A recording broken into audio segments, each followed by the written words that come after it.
বিশ্বের বিভিন্ন সমাজে বিভিন্ন ধরনের খাদ্যাভ্যাস দেখা যায়। নানা ধরনের বৈচিত্র্য এই খাদ্যের অভ্যাসে দেখা যায়। এর মূলত দুটো কারণ রয়েছে। একটি প্রাকৃতিক ভিন্নতা, অন্যদিকে জলবায়ু সংক্রান্ত ভিন্নতা বা পার্থক্য। তাছাড়া যুগের নিরিখে যদি দেখা যায় তাহলে যুগ যুগ ধরে এই খাদ্যাভ্যাসে নানা ধরনের পরিবর্তন ঘটে চলেছে। প্রাচীন ভারতে খাদ্যশস্যের বিবরণ থেকে খাদ্যাভ্যাসের বিভিন্ন ধরন আমরা জানতে পারি। প্রত্নতাত্ত্বিক উপাদান, তাছাড়া গ্রিক এবং রোমান লেখকদের বিবরণ থেকে জানা যায় যে ধান, গম, যব, আখ এই ধরনের খাদ্য বা খাদ্যশস্যের প্রচলন ছিল। সঙ্গে আরও জানা যায় সর্ষে, জোয়ার, বাজরা, কলাইয়ের মতো খাদ্যশস্যের বিভিন্ন ধরনের প্রচলন। তাছাড়া নারকেল চাষের নিদর্শন এই রচনা থেকে জানা যায়। প্লিনি এবং পৌরোপ্লাসের লেখায় বিভিন্ন ধরনের ভারতীয় মশলাপাতি এবং সুগন্ধি এর কথা আমরা জানতে পারি। প্রাচীন তামিল সাহিত্য, সেই সাহিত্যে দক্ষিণ ভারত মশলা উৎপাদনে কতটা এগিয়ে তার প্রমাণ পাওয়া যায়। ব্রিটিশ আমলের পূর্বে বাংলায় খাদ্যাভ্যাসের বিস্তৃত বিবরণ আমরা জানতে পারি সমকালীন সাহিত্য থেকে। যেমন বলা যায় অন্নদামঙ্গল কাব্য। এই কাব্যে ভারতচন্দ্র রায় ব্রাহ্মণ ভোজনের একটা মনোজ্ঞ বিবরণ দিয়েছেন। সেখানে নিরামিষ, আমিষ, অম্লমধুর, তিক্ত কষা কোনো কিছুই যেন বাদ যায়নি। মূলত এই ব্রাহ্মণ ভোজনের যে চিত্র আমরা পেয়ে থাকি, এই সমাজেই ব্রাহ্মণদের ভোজন, তাদের প্রতি একটা আনুগত্য, তাদের প্রতি সমাজের মানুষের মেনে নেওয়ার পরিপ্রেক্ষিতেই হোক আর না মেনে নেওয়ার পরিপ্রেক্ষিতেই হোক না কেন, এটা যেন সমাজের একটা বিশেষ দিক চিহ্ন বা পরিচয় বহন করে থাকে। সাধারণ মানুষ এর মধ্য দিয়ে তাদের প্রতি আনুগত্য বা সম্মান এবং সমাজে এই ব্রাহ্মণদের যে সামাজিক দায়বদ্ধতা রয়েছে, তারা সমাজ এর জন্য যে মাঙ্গলিক কাজগুলো করে থাকেন তার প্রতি একটু আনুগত্য বা তাদের স্বীকৃতি, তাদের সম্মান দেওয়ার জন্যই এইরকম ভোজনের কথা আমরা জানতে পাই। অন্যদিকে বৈষ্ণব সাহিত্যে সেই সময়কার চিরে মহোৎসবের মতো মহোৎসব একটা উৎসবের মতো ছিল। আবার ফল আহার সেরকম কোনো কিছুর বিবরণ আমরা পেয়ে থাকি। এগুলো অনেকটা উৎসবের মতো ছিল। এখনও আমরা দেখি ইতিহাসের এই দিকগুলো নানাভাবে বর্তমানেও যেন বিভিন্ন ক্ষেত্রে প্রচলিত হয়। যেমন আমরা ইলিশ উৎসবের কথা বলতে পারি। বর্তমানে এই বা রসগোল্লা বা মিষ্টির উৎসব, খাদ্য নিয়ে উৎসব আমরা আমাদের বাঙালি, ভারতীয় তথা বিশ্বের মানুষদের মধ্যে কম বেশি এই ধরনের খাদ্যকে নিয়ে উৎসব দেখতে পাই। ব্রিটিশ আমলের পূর্বে এই ধরনের প্রচলনটা খুব বেশি ছিল। একত্রিত হওয়ার, একাত্মতার একটি বড় দিক। খাদ্যে মানুষের রুচি, মানুষের অভ্যাস যুগ যুগ ধরে পরিবর্তিত হয়ে আসছে। এখনও আমরা দেখি যে এই ধরনের পরিবর্তন, আধুনিক যুগে যেন এই পরিবর্তনটা খুব বেশি দেখা যায়। এদিকে আমরা যদি একটু অক্সফোর্ড ইতিহাসবিদদের রচনার দিকে তাকাই, তাহলে দেখি সেখানেও কম বেশি খাদ্যাভ্যাসের বিভিন্ন দিক আলোচিত হয়েছে। শুধুমাত্র রাজনৈতিক বা অর্থনৈতিক দিক নয়, মানুষের মধ্যে, সমাজের মধ্যে খাদ্য এবং খাদ্যের অভ্যাসের নানা দিক Oxford handbook of food history গ্রন্থে তুলে ধরা হয়েছে। এগুলোর মধ্যে খাদ্য উৎপাদন কিভাবে হচ্ছে তার উল্লেখ রয়েছে খাদ্যাভ্যাসের নানা দিক। সেই সঙ্গে উৎপাদন পদ্ধতি, এই খাদ্যশস্যগুলো কিভাবে উৎপাদিত হয় বা কিভাবে খাদ্যের অভ্যাসটা প্রচলিত হয়, তার প্রভাব শুধুমাত্র সামাজিক দিক দিয়ে নয়, সাংস্কৃতিক দিক দিয়ে, অর্থনৈতিক দিক দিয়েও যার গুরুত্ব অপরিসীম। সমাজের বিভিন্ন শ্রেণীর মানুষ এই ধরনের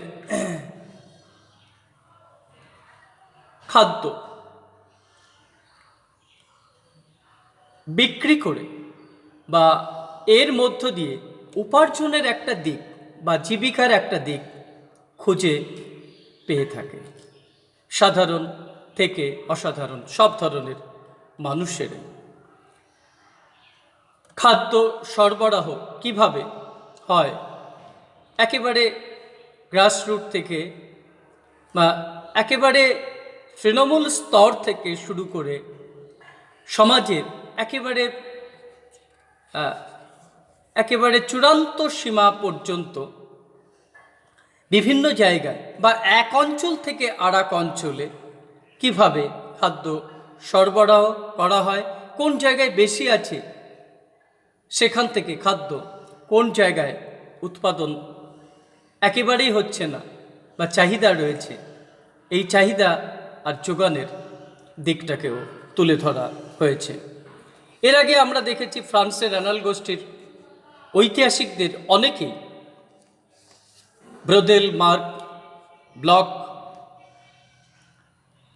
এই ধরনের ইতিহাসবিদরা অতীত সমাজ জীবন অনুসন্ধান করতে যে জিনিসটা এতদিন ধরে চর্চা করা হয়নি, দেখা হয়নি, যার গুরুত্ব ইতিহাসে এতটা, এই সময় থেকে যেন মানুষ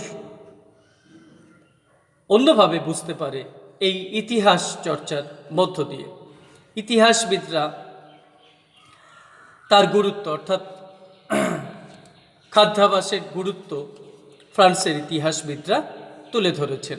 ফ্রান্সের সমাজ এবং সংস্কৃতিতে জীবনযাত্রার নানা দিকে তার তাৎপর্য বা গুরুত্বটা কী বা প্রভাবটা কী সেটা তারা দেখিয়েছেন। একটি খাদ্যপণ্য কিভাবে ইতিহাসের চালিকা শক্তি হয়ে উঠতে পারে, গতি প্রকৃতি নির্ধারণ করতে পারে, মানুষের রুচি বোঝা যেতে পারে, মানুষের মন, মানুষের শরীরের ওপর এই খাদ্য বা খাদ্যের অভ্যাস কতটা প্রভাব ফেলতে পারে, সেই কথা এই ইতিহাস চর্চার মধ্যে জানা যায়। এবং এ সম্পর্কে একটা প্রমাণ মেলে সিডনি মিনজ রচিত sweetness and power, the place of sugar in modern history, এই গ্রন্থে, গবেষণামূলক গ্রন্থ যদিও এটা। আলু টমেটোর মতো যে খাদ্য আমাদের দৈনন্দিন খাদ্য তালিকার মধ্যে, বিশেষ করে আলু ছাড়া খাদ্য এর কথা, সেটা ঘরে হোক বাইরে হোক, আনুষ্ঠানিকভাবেই হোক বা দৈনন্দিন খাদ্য তালিকার মধ্যে আমরা যদি বিচার করি, তাও দেখি আলুর গুরুত্ব সব থেকে বেশি। পর্তুগিজরা যার উৎপাদন এবং প্রচলন এবং বাইরের দেশে তার প্রচলনটা তারাই শিখিয়েছিল। টমেটোর মতো বা চিনি তামাক পশ্চিম গোলার্ধের উপনিবেশ থেকে ইউরোপে প্রচলিত হয়, তারপর ঔপনিবেশিক দেশগুলো থেকে প্রাচ্যে এই সব পণ্যগুলোর প্রসার আমরা দেখতে পাই। শিল্পচর্চার ক্ষেত্রে সঙ্গীত, নৃত্য, নাটক, ছবি আঁকা, চিত্র শিল্প যেটা আমরা মনে করি, সেটা সংস্কৃতির অন্যতম প্রধান দিক। প্রাচীনকাল থেকেই আমরা জানি যে ধর্মীয় এবং সামাজিক বিভিন্ন ধরনের আচার অনুষ্ঠান, এগুলোর ক্ষেত্রে বিনোদনের জন্য মূলত এই ধরনের শিল্প চর্চা বা সংস্কৃতি চর্চার দিক আমরা দেখতে পাই। মূলত বিনোদনের জন্য। তাছাড়া মানুষের ব্যক্তিগত একটা অনুভূতি, প্রকাশ, চাহিদা থেকেও গান, নৃত্য, নাটক, ছবি আঁকা, এই ধরনের অনুশীলনগুলো মানুষ করে থাকে। সংস্কৃতির অন্যতম প্রধান দিক।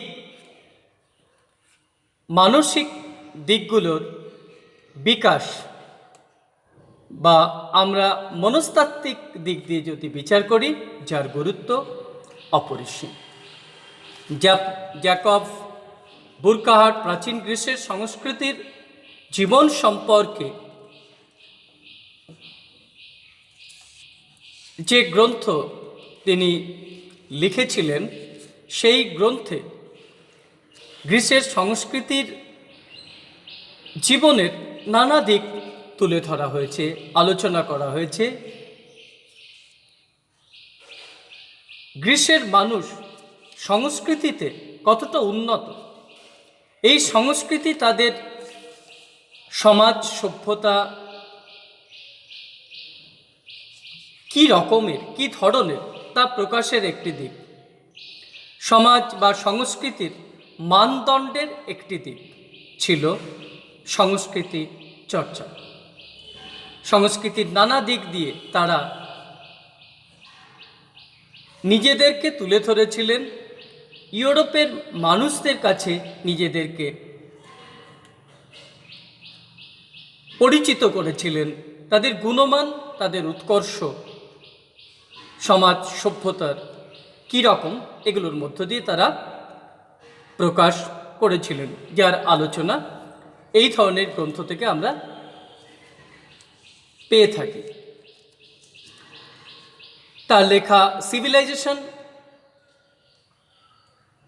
এই জ্যাকব বুরকাহার্ট এর লেখা civilisation of the Renaissance in Italy গ্রন্থে ইতালির নবজাগরণের সময়, নবজাগরণের যে বিভিন্ন দিকগুলো ছিল, তার মধ্যে শিল্প এবং সংস্কৃতির দিকগুলো তুলে ধরা হয়েছিল। ইটালির নবজাগরণ পঞ্চদশ শতকে যেটা হয়েছিল, নানা ক্ষেত্রে নানা দিক দিয়ে তার যে স্ফুরণ ঘটেছিল সভ্যতার মানদণ্ডে, সংস্কৃতির দিক দিয়ে শুধু নয়, সভ্যতার ক্ষেত্রেও আমরা যার গুরুত্বকে এখনও একইভাবে মেনে নিই। ভারতের ক্ষেত্রে যদি দেখা যায় তাহলে এইচ জিমের myths and symbols in Indian art and civilisation গ্রন্থে শিল্পকলায় ধর্মের কি প্রভাব রয়েছে। আসলে আমাদের দেশের শিল্প, এই শিল্পটার ক্ষেত্রে বেশিরভাগই দেখা গেছে যে ধর্মের একটা ছোঁয়া রয়েছে, ধর্মের একটা প্রভাব রয়েছে। ধর্মকে নিয়েই যেন শিল্পচর্চা আবর্তিত বিবর্তিত হয়েছে, তার গতি প্রকৃতি অবশ্য পাল্টেছে। দক্ষিণ ভারতের শিল্প নিয়ে গোলাম ইয়াজদানির গবেষণাও বিখ্যাত। সাম্প্রতিককালে Tapati Thakurta the making of a new Indian artist aesthetics and nationalism in Bengal গ্রন্থে প্রকাশ করেছেন। কি রয়েছে?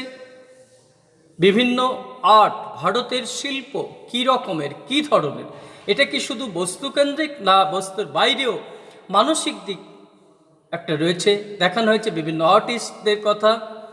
এইস্থেটিক সৌন্দর্যায়নের দিকগুলো এই শিল্পের মধ্য দিয়ে মানুষ তুলে ধরতে পারে। এমনকি ন্যাশনালিজম, জাতীয়তাবাদ কি করে গড়ে উঠতে পারে একটা শিল্প সংস্কৃতির মধ্য দিয়ে, তা আমরা এখান থেকেই জানতে পারি।